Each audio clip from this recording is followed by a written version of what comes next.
अमित शाह ने कांग्रेस के आरोपों पर पलटवार किया। शाह ने कहा कि इस मामले में कांग्रेस नेताओं के बयान निंदनीय है। उन्होंने कहा कि कांग्रेस खुद आरक्षण विरोधी, संविधान विरोधी है। शाह ने कहा कि कांग्रेस सावरकर विरोधी है। शाह ने एक बार फिर इमरजेंसी का हवाला देते हुए संविधान के अपमान की बात कही। खड़गे की तरफ से इस्तीफे की मांग पर शाह ने कहा कि अगर खड़गे साहब को मेरे इस्तीफे से खुशी होती है तो मैं इस्तीफा दे दूंगा, लेकिन मेरे इस्तीफे से खड़गे साहब की दाल नहीं गलेगी।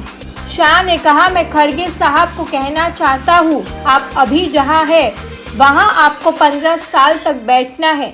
शाह ने कहा कि संविधान पर कांग्रेस का सच जब उजागर हो गया है तो कांग्रेस समाज में भ्रांति फैलाने का कुटिल प्रयास किया गया है। शाह ने कहा कि मेरे बयान को तोड़ मरोड़ कर पेश किया गया है। मेरा पूरा बयान दिखाइए, पूरी सच्चाई सामने आ जाएगी।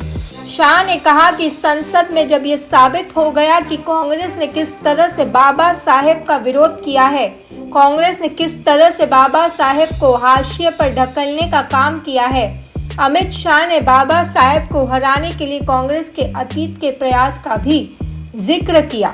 उन्होंने कहा कि कांग्रेस के नेताओं ने खुद को भारत रत्न दिया। शाह ने नेहरू और इंदिरा गांधी का जिक्र किया। उन्होंने कहा कि बाबा साहेब को भारत रत्न कांग्रेस के सत्ता में बाहर रहने के दौरान ही मिला। शाह ने कहा कि मैं कभी भी अंबेडकर का अपमान नहीं कर सकता।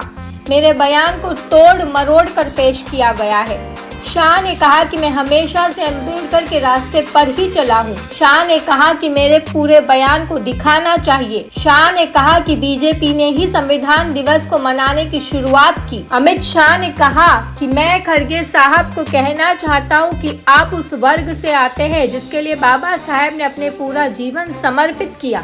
उन्होंने कहा कि आपको कम से कम कांग्रेस के कुटिल प्रयास में शामिल नहीं होना चाहिए था। शाह ने कहा कि खड़गे ने राहुल गांधी के दबाव में ऐसा किया है। इससे पहले कांग्रेस अध्यक्ष मल्लिकार्जुन खड़गे के बयान पर बीजेपी ने पलटवार किया। बीजेपी का कहना है कि कांग्रेस देश को गुमराह कर रही है। पार्टी ने कहा कि देश में भ्रम का माहौल बनाने की कोशिश हो रही है। बीजेपी ने कांग्रेस पर झूठ का माहौल बनाने का आरोप लगाया। बीजेपी ने कहा कि कांग्रेस हताशा के दौर से गुजर रही है। शाह ने कहा कि बीजेपी शुरू से ही अंबेडकर के साथ रही है।